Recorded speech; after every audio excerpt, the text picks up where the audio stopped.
Hello, नमस्कार, आदाब, सत श्री अकाल और अस्सलाम वालेकुम। मैं हूं मोहम्मद अहमद काजमी, लेकर आया हूं आपका पसंदीदा कार्यक्रम आपके रूबरू। मीडिया स्टार वर्ल्ड लगातार आपको इजराइल फिलिस्तीन जंग की अपडेट और उसके अलावा कुछ जानकार लोगों से मुलाकातें करा रहा है, ताकि आपको गहराई से मालूमात रहे कि दुनिया में आखिर क्या कुछ हो रहा है, क्या कुछ आपसे छुपाया जा रहा है, ये भी आपको मालूम हो सके।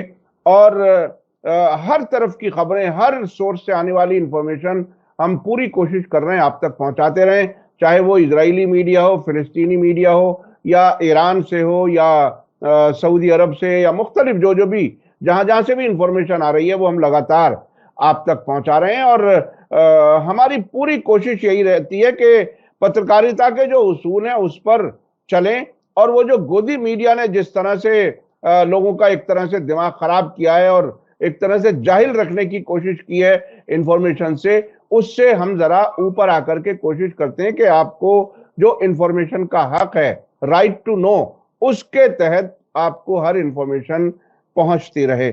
आज हम बात कर रहे हैं जाने माने साइंसदान गौहर रजा साहब, जो उर्दू के जाने माने शायर भी हैं, सामाजिक कार्यकर्ता हैं, फिल्म मेकर हैं। उन्होंने बहुत ही तारीखी फिल्में बनाई हैं, जिसमें पहली जंग आज़ादी के सिलसिले में, जंग आज़ादी और इनकलाब शहीद भगत सिंह के सिलसिले में, और उसके अलावा कई डॉक्यूमेंट्री फिल्में हैं, और जो गुजरात और कश्मीर और कई मौजूआत पर, और बहुत ही जानी मानी शख्सियत है, बहुत ही अपनी बात सटीक तरीके से, खुले तौर पर, और जैसे एक साइंसदान सोचता है, समाज में जो साइंसदान होता है उसकी सोच अपने तरीके से वो इवॉल्व करता है, चीजों को समझता है, वो हम आप तक आज पहुंचाने की कोशिश करेंगे। जनाब गौहर रजा साहब, वेलकम है आपका मीडिया स्टार वर्ल्ड को, आपने वक्त दिया उसके लिए शुक्रिया। आप ये बताइए कि 167वां दिन है आज जंग को। पहले तो ये कि क्या इसकी तवक्को थी? जो इजरायली वॉर मशीनरी बहुत ही ऊंची आवाज से कह रही थी कि हम तो हफ्तों में सब कुछ खत्म कर देंगे, अपने कैदियों को छुड़ा लेंगे, हमास खत्म हो जाएगा। अब क्या हो रहा है कि कतर में बातचीत के लिए मोसाद के चीफ आते हैं, ये कहकर के अपनी सरकार से कि इस बार हमें टाइम दीजिएगा, जरा टाइम लग सकता है एग्रीमेंट करने में, और एक ही मीटिंग के बाद फौरन वापस जाते हैं। तो ये इस किस्म की जो बेचैनी है, उसके पीछे जो रेजिस्टेंस की जो जो जो विल पावर, जो ताकत, तमाम भूख प्यास कत्ल गारतगरी के बावजूद उनमें वो मजबूती है, आप इस सब को कैसे देख रहे हैं? मैं दो तीन बातें यहाँ कहना चाहता हूँ जंग के सिलसिले में। जंग असल में मैं इसको बात को कई बार कह चुका हूँ कि दुनिया की सारी जंगें ढाली जाती हैं उन जगहों पे जहां असलहा बनता है, यानी कॉरपोरेट सेक्टर जो असलहे का दुनिया में धंधा करता है, वहीं उन्हीं फैक्ट्रीज में जंगें भी ढाली जाती हैं, सिर्फ असलहा नहीं ढाला जाता। तो एक मकसद हमेशा हर जंग का हमें दूसरी जंग के बाद, यानी दूसरी जंग अजीम जिसे कहा जाता है, उसके बाद हमको ये दिखाई देता है कि एक मकसद हमेशा ये रहा है कि असलहे को किस तरह से टेस्ट किया जाए, रियल टाइम कंडीशंस में टेस्ट किया जाए, रियल पैरामीटर्स को चेक किया जाए, और इसमें इंसानों की कुर्बानी दी जाती है। इस धरती पर बसने वाले आम शहरियों की कुर्बानी दी जाती है ताकि असलहे को टेस्ट किया जा सके। तो ये जंग भी अलग नहीं है, ये भी उन्हीं की ढाली हुई जंग है।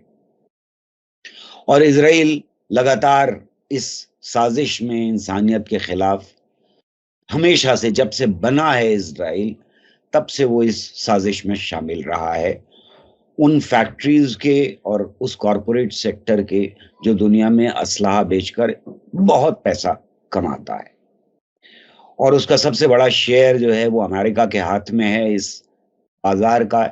इसलिए अमेरिका हर एक ऐसी जंग में हमको मुलव्विस दिखाई देता है, वो इन्वॉल्व दिखाई देता है।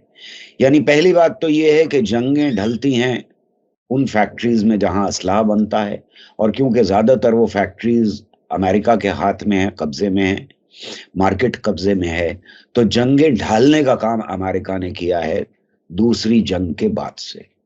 दूसरी जंग का नाम इसलिए ले रहा हूं कि वहां पर जो जंग ढाली गई थी वो भी असलहे की फैक्ट्रियों ने ढाली थी, और उसके साथ हिटलर के साथ मिलकर जर्मनी में ढाली थी। उसके बाद से अमेरिका ही इसका मुजरिम रहा है। ये जंग भी अमेरिका लड़ रहा है, और अमेरिका उन लोगों के खिलाफ लड़ रहा है जो सबसे ज्यादा कमजोर होते हैं। कहा यह जा रहा है लगातार कि ये जंग जो है वो हमास और इजराइल के बीच में है। इस बात को मैं पहले भी कह चुका हूं कि मैं इस जंग को इजराइल और हमास की जंग नहीं देखता।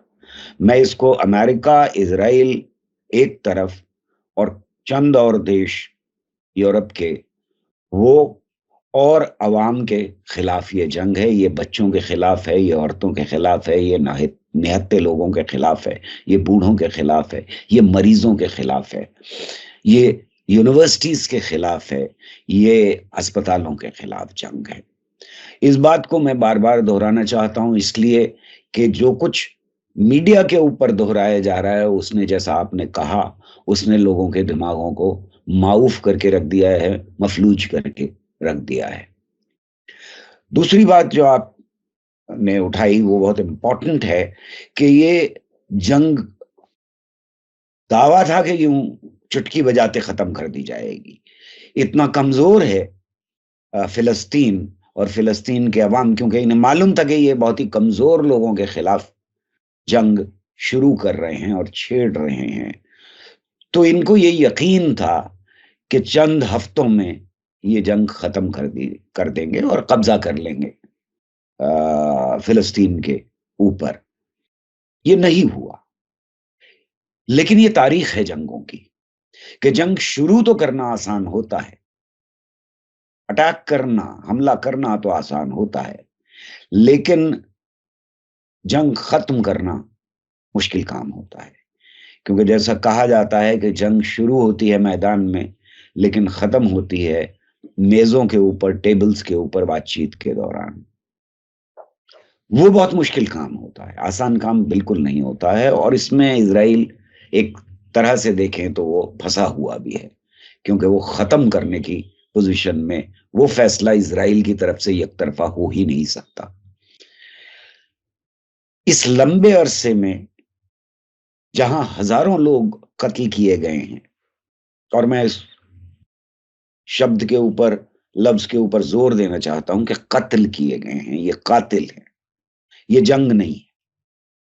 वहां पर इतना अज़्म है, वहां पर इतनी हिम्मत है, वहां पर लोगों में कुर्बानी देने का इतना मजबूत जज्बा रहा है कि फिर से उन्होंने उसका अंदाजा लगाने में गलती की है।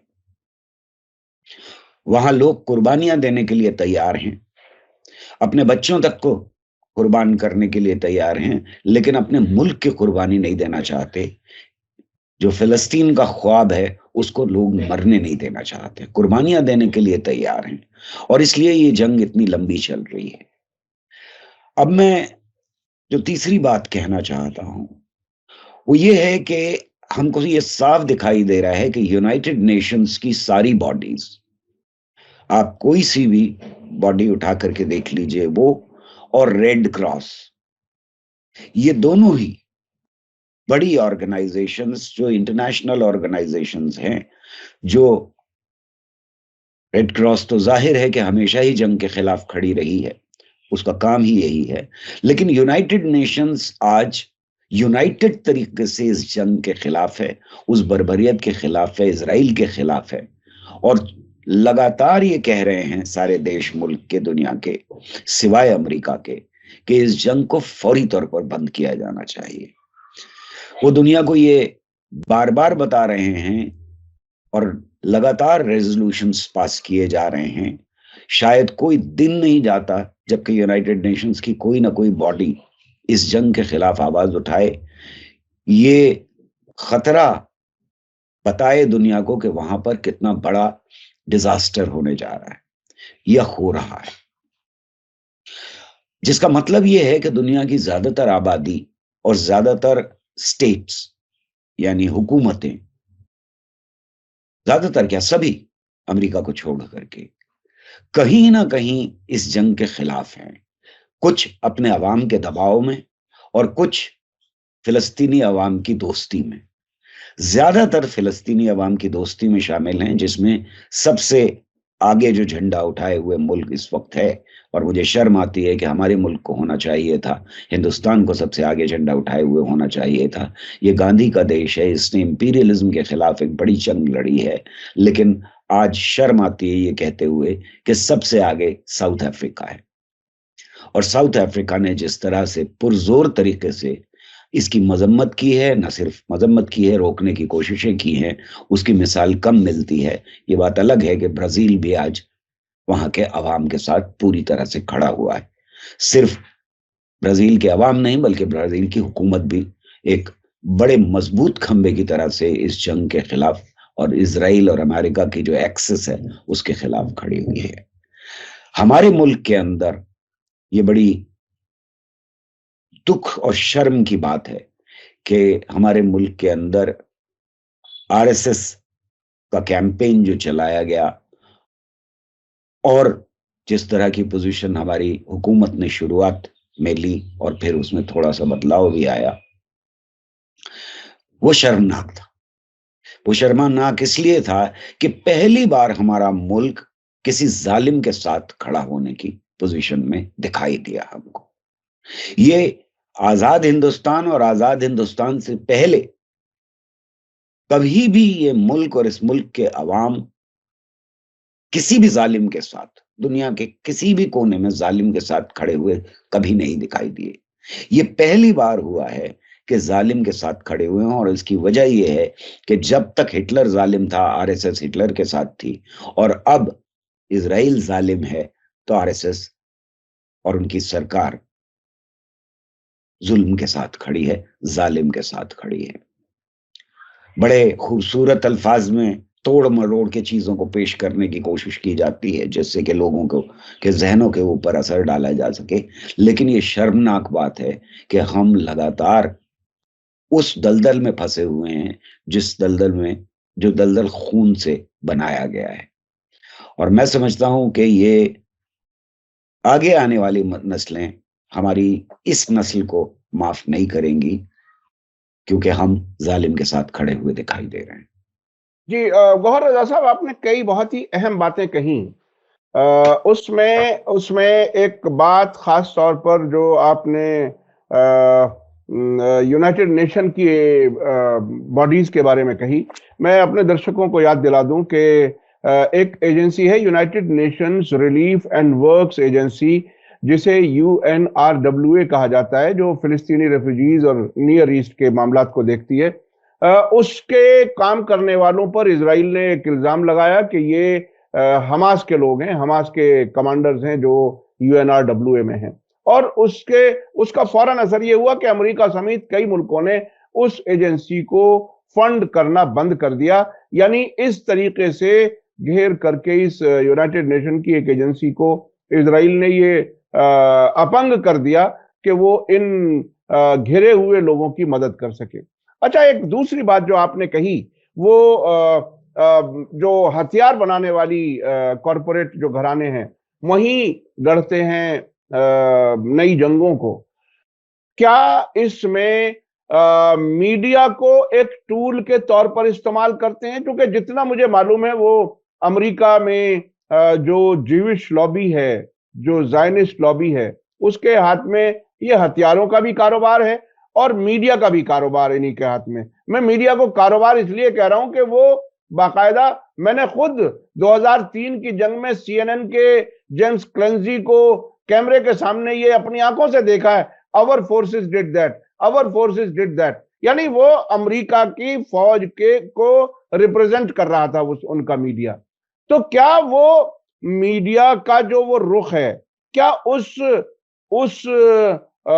जायनिस्ट मीडिया का हिस्सा भारत का मीडिया भी बन गया, जो कुछ हमने देखा जंग के शुरू से और अब तक? क्या कुछ आप कैसे देखते हैं?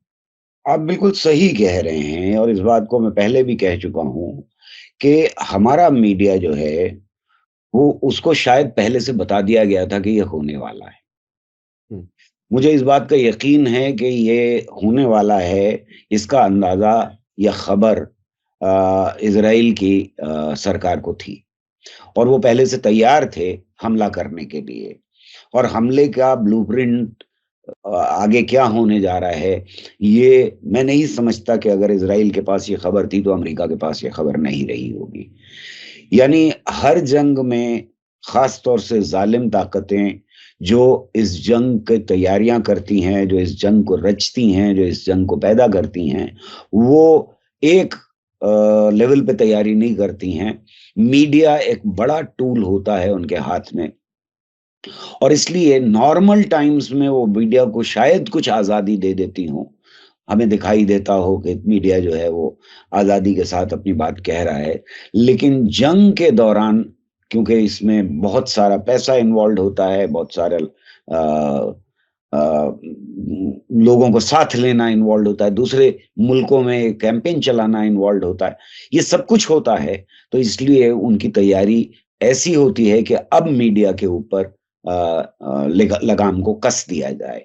और इसलिए हमें जंगों के दौरान ये दिखाई देता है कि मीडिया को किस तरह टूल की तरह से, जो आपने कहा, इस्तेमाल किया जाए। वो हमें इस जंग में कहीं ज्यादा दिखाई दे रहा है। शुरुआत के पीरियड में जो रूस की जंग है, यूक्रेन की जंग है, उसमें भी हमको ये बात दिखाई दी थी, लेकिन अब उसका असर थोड़ा सा घटता जा रहा है, और उसमें मीडिया का, इंटरनेशनल मीडिया का रुख थोड़ा बदला हुआ दिखाई दे रहा है। लेकिन इस जंग में अभी तक रुख बदला हुआ इंटरनेशनल मीडिया का हमें नहीं दिखाई दे रहा। उसके ऊपर लगाम पूरी तरह से कसी हुई है आज भी, और हर छोटी चीज से पहले जो साजिश रची जाती है, जैसा आपने कहा कि रिलीफ फंड जो है यूनाइटेड बॉडीज की को इल्जाम देना, एक पहले तैयारी कर ली जाती है। यानी आप इल्जाम लगाएंगे, उसके बाद उनके फंड्स रोकेंगे, उसके बाद ये आपकी कोशिश होगी कि आप जस्टिफाई कर सकें कि क्यों रिलीफ नहीं पहुंच रहा। जैसा यहां कहा गया कि शुरुआत के पीरियड में इसी मीडिया ने सबसे ज्यादा एम्पलीफाई किया इस बात को कि जब जब जंग खत्म नहीं हो रही थी और बहुत दुनिया परेशान थी, लोग परेशान थे कि इतने बच्चे और इतनी औरतें वहां पे मारी जा रही हैं, इतने मरीज मारे जा रहे हैं, उनका कत्लेआम मचाया हुआ है, तब इन्होंने कहना शुरू कर दिया, और इस मीडिया ने बड़ा एम्पलीफाई किया इस बात को कि वहां का एक बच्चा भी हमास का साथी। यानी हर बच्चा जो है उसको मुजरिम करार दिया गया मीडिया की तरफ से, और फिर उसके बाद आपने जस्टिफाई किया कि हम एड भी नहीं पहुंचने देंगे, हम वहां बच्चों के लिए दूध भी नहीं पहुंचने देंगे, हम वहां बच्चों को भूखा मार देंगे। ये तैयारी पहले से कर ली गई थी।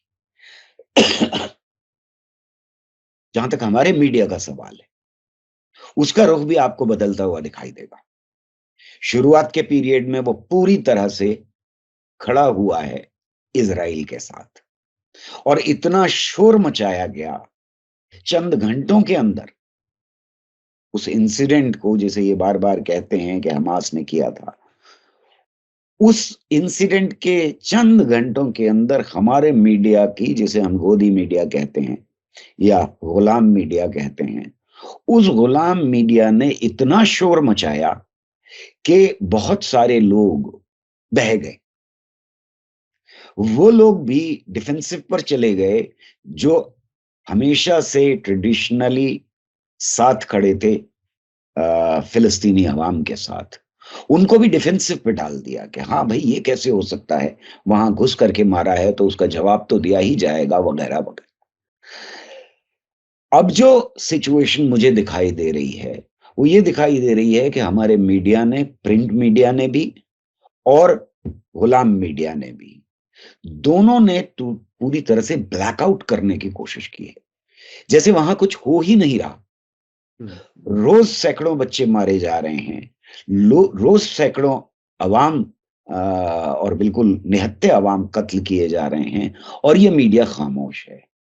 ये मीडिया तब छोटी सी खबर देता है जब वो जाते हैं और कब्जा करते हैं किसी हॉस्पिटल के ऊपर, और वहां ये कहता है कि यहां पर हमास के लोग मिले नहीं।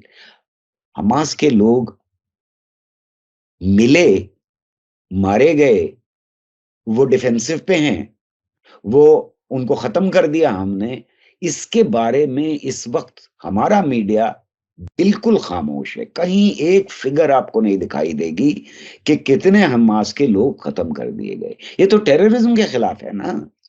उनकी तरफ से अगर देखें तो ये जंग तो वो टेररिज्म के खिलाफ लड़ रहे हैं, और टेररिस्ट कौन है? हमास है। ठीक बाकी और टेररिस्ट ऑर्गेनाइजेशन का नाम भी नहीं लिया जा रहा। ठीक। राइट। तो अगर ये जंग टेररिस्ट के खिलाफ है तो बताओ तो भाई, इतने दिन में तुमने कितने टेररिस्ट खत्म कर दिए?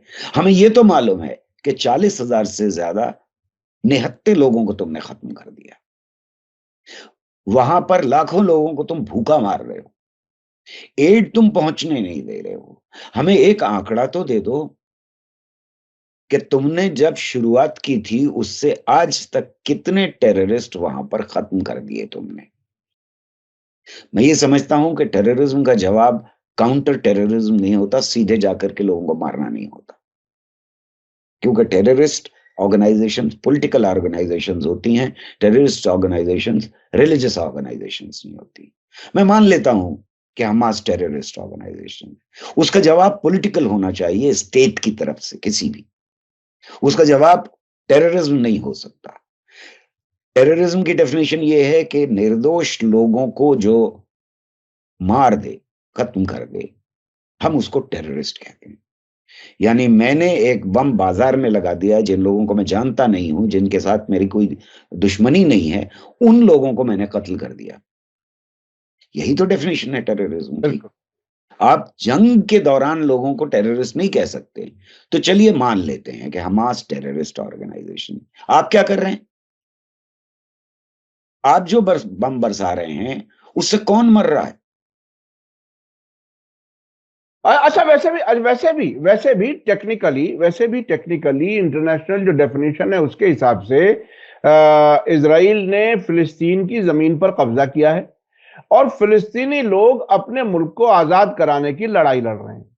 अब आपके हाथ में मीडिया है तो आप उन्हें टेररिस्ट कह लेते हैं। अब आप जब खुद मारते हैं 30,000 से ज्यादा लोगों को, तब भी आप अपने आप को विक्टिम कहते रहते हैं कि साहब हमारे 1200 लोग मारे थे और 200 कुछ लोगों को उन्होंने कैदी बना लिया था, हम विक्टिम हैं। और 30,000 से ज्यादा लोगों को मारने के बावजूद, मुसलसल कई कई बार कई राउंड तबाही के बावजूद भी वो प्यास नहीं बुझ रही।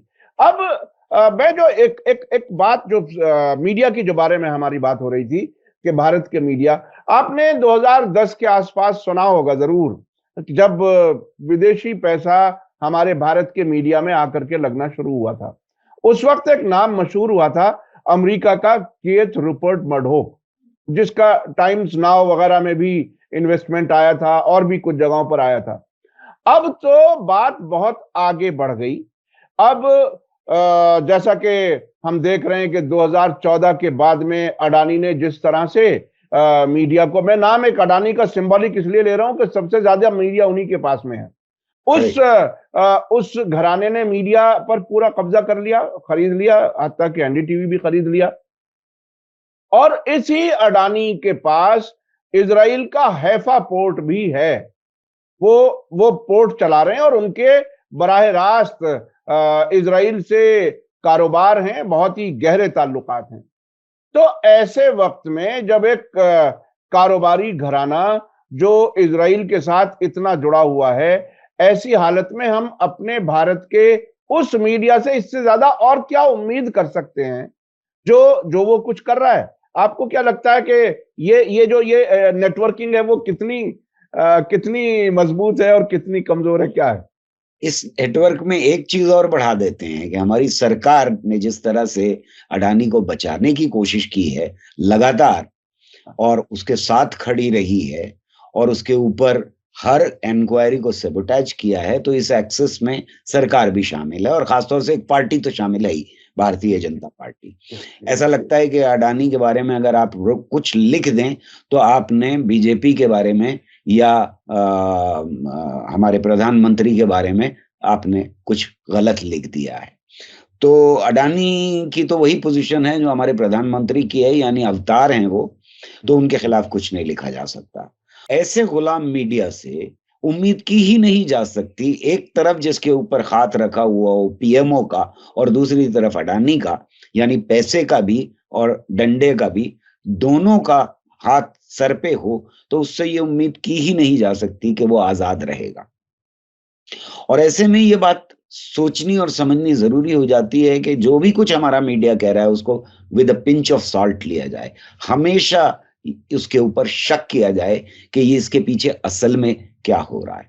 ये जो एक्सेस जिसकी हम बात कर रहे हैं, यानी अमेरिका, इजराइल, अडानी और प्रधानमंत्री का जो एक्सेस है, उसमें ये बात एक्सपेक्ट की ही नहीं जा सकती कि हमारा मीडिया वहां के अवाम के साथ खड़ा होगा और उसके दिल में कोई भी दर्द जागेगा ये देख करके वहां के जो हॉरिबल वीडियोस आ रहे हैं, यानी बच्चों के जो वीडियोस आ रहे हैं, औरतों के जो वीडियोस आ रहे हैं, जो वीडियोस आ रहे हैं लाशों के, वहां लगातार बिछी हुई लाशें, यानी जमीन तंग पड़ती जा रही है, उससे कोई भी दर्द इनके दिल में जागेगा ये एक्सपेक्ट नहीं किया जा सकता।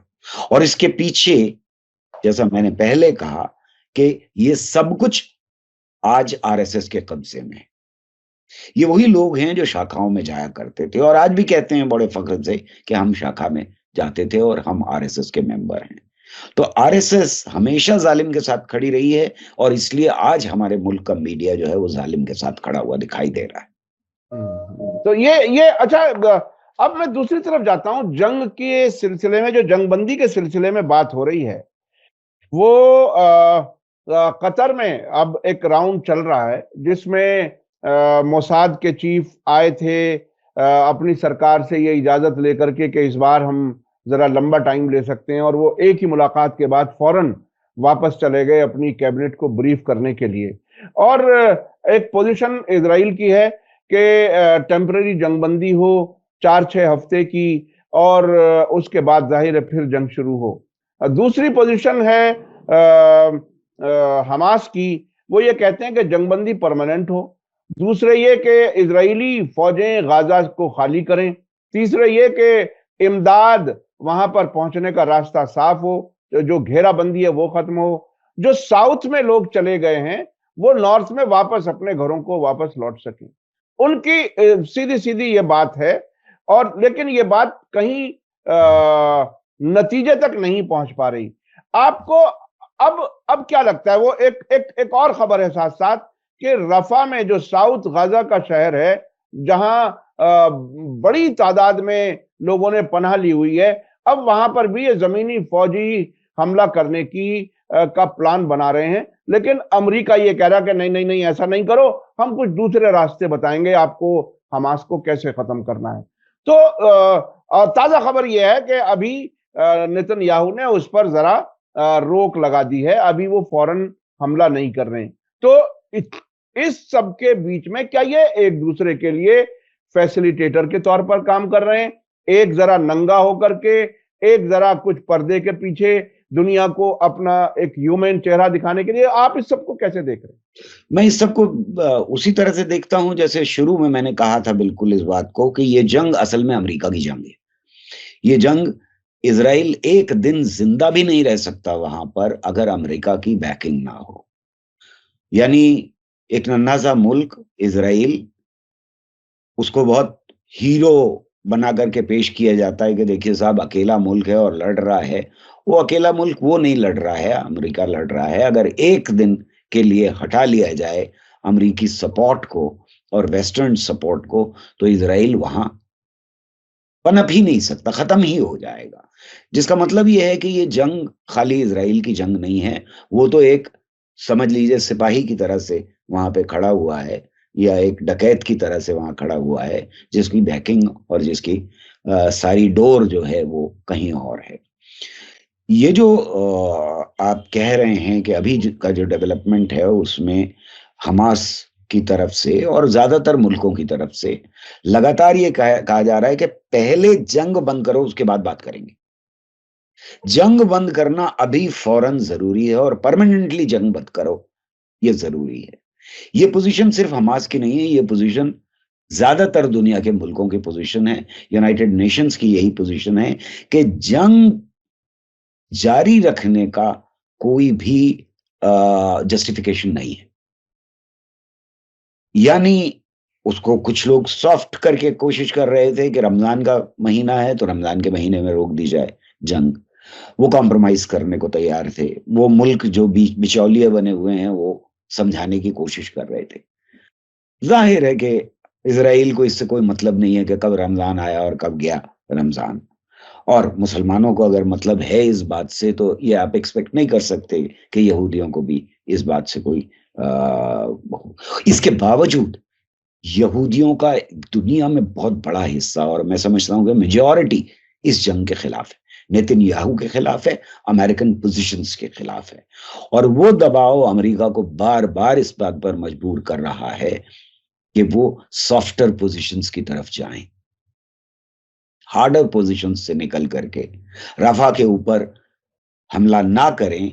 ये दबाव का नतीजा है, वरना अमेरिका अब तक उनसे कह चुका होता कि हाँ आगे बढ़ो, हम तुम्हें हथियार तो दे ही रहे हैं, हम तुम्हें एड तो दे ही रहे हैं, बाकी सबकी एड रोक रहे हैं, वो तो कह ही चुके थे इन बातों को।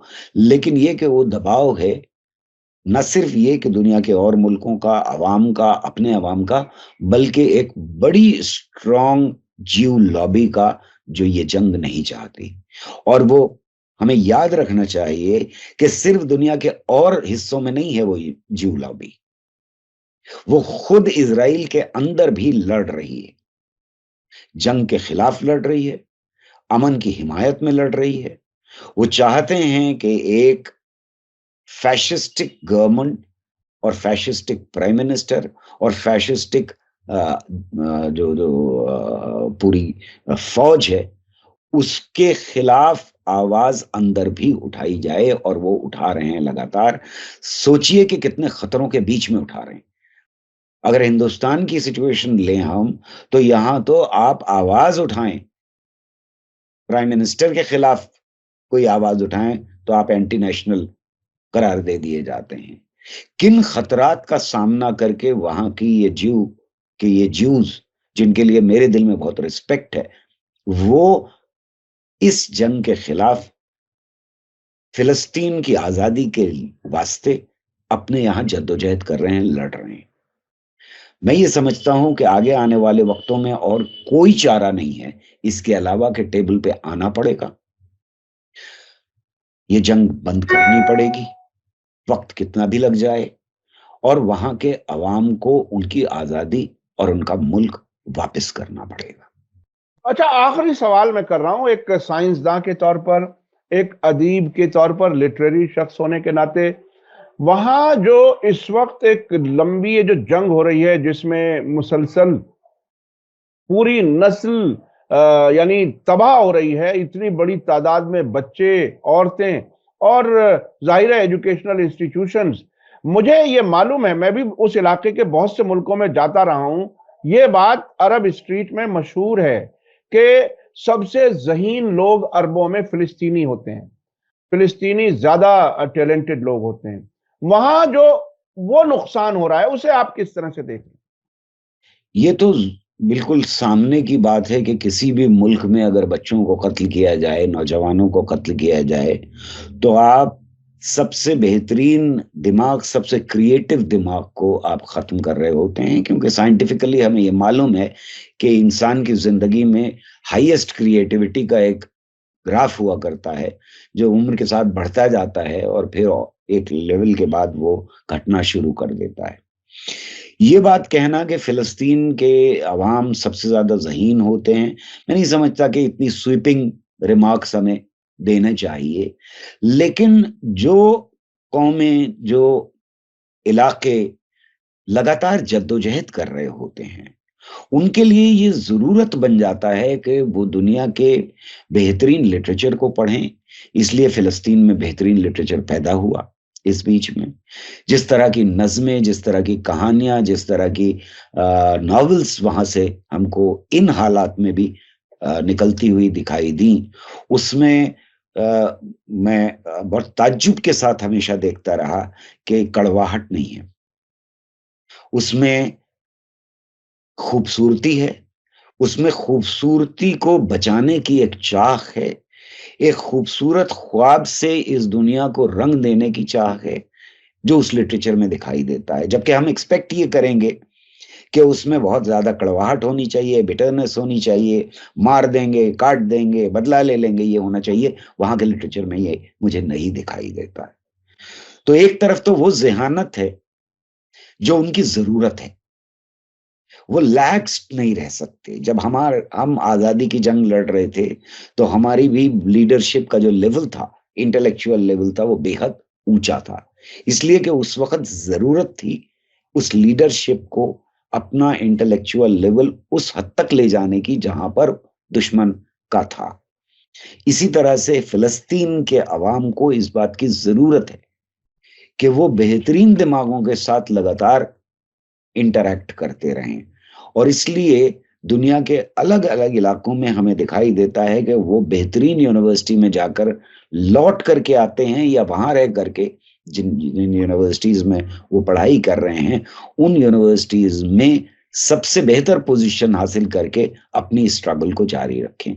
ये हमें अपनी आजादी की जंग के दौरान दिखाई दिया है। हमारे यहाँ से भी लोग जो बाहर गए, उन्होंने जंग लड़ी आजादी की, वहां रह करके लड़ी, वापस आकर के लड़ी। इसलिए फिलिस्तीन के अवाम की जरूरत है कि वो बाकी जो अरब वर्ल्ड है उसके मुकाबले में अपने इंटेलेक्चुअल लेवल को कहीं ज्यादा ऊंचा रखें। एक साइंसदान की नजर से मैं इसी तरह से इस प्रोसेस को देखता हूं, क्योंकि ये कहना कि फिलिस्तीन की मिट्टी में कुछ है, पानी में कुछ है, ऐसा नहीं है। ये बात अलग है कि सदियों से इस इलाके को जैसे पूरी तरह से इजराइल ने बर्बाद कर दिया, उसे हनी एंड मिल्क का लैंड कहा जाता था, उसको जन्नत कहा जाता था, उसको कहा जाता था कि वहां जिस तरह के फूल खिलते हैं और जिस तरह के फल पैदा होते हैं वो दुनिया में कहीं नहीं पैदा होते। और उन फलों को लेकर के उन्होंने स्ट्रगल का सिंबल भी बना लिया। हमें मालूम है कि तरबूज उनका सिंबल है, और इसके ऊपर किस तरह से हमला किया गया, लोगों को रोक दिया गया और मार दिया गया कि उनके हाथ में तरबूज है, उस पर बैन लगा दिया गया कि कोई किसी को हम तरबूज का इस्तेमाल ही नहीं करने देंगे। तो आप जो सवाल कर रहे हैं वो अहम इसलिए है कि हमें दिखाई देता है जहां लोग स्ट्रगल कर रहे हैं, जिस तरह से वियतनाम में स्ट्रगल किया तो वहां के ऊपर भी इंटेलेक्चुअल लेवल बहुत हाई था, इस तरह से यहाँ भी बहुत हाई होना उनकी जरूरत है। और इसलिए मेरे दिल में वहां के अदीबों के लिए, वहां के साइंटिस्ट के लिए, वहां के और इंटेलेक्चुअल्स के लिए बड़ी इज्जत है। जी जी, बहुत बहुत शुक्रिया गौहर रजा साहब, आपने हमें वक्त दिया और बहुत ही अहम बातें हुई, जिसमें अमेरिका का जो हथियार बनाने वाला जो इंडस्ट्री है उसके बारे में आपने बताया कि जंगें भी वहीं गढ़ी जाती हैं। उसके अलावा यूनाइटेड नेशन की एजेंसियां ज़्यादातर फिलिस्तीनी अवाम के साथ हैं। उसके अलावा आपने ये भी बताया कि वहाँ जो लिटरेरी टेस्ट है वो उसमें कहीं कड़वाहट करेक्शन कर दूं, आपने कहा यूनाइटेड नेशंस की ज्यादातर एजेंसियां, मुझे एक भी एजेंसी यूनाइटेड नेशंस की नहीं पता जो फिलिस्तीनी अवाम के साथ ना खड़ी हुई। जी जी जी, बेशक सारी एजेंसीज खड़ी हैं। ये अलग बात है कि अमेरिका वीटो करता है। जी जी जी, बेशक बेशक बेशक। बहुत बहुत शुक्रिया, बहुत बहुत शुक्रिया। इसी के साथ मुझे दीजिए इजाजत। धन्यवाद, शुक्रिया। जय भारत, जय हिंद। मीडिया स्टार वर्ल्ड के और वीडियो देखने के लिए हमारे चैनल को सब्सक्राइब करें और सीधे नोटिफिकेशन पाने के लिए बेल आइकन दबाएं। और अगर हमारी खबर सच्ची और अच्छी लगे तो अपने व्हाट्सएप, इंस्टाग्राम, फेसबुक और ट्विटर अकाउंट पर जरूर शेयर करें।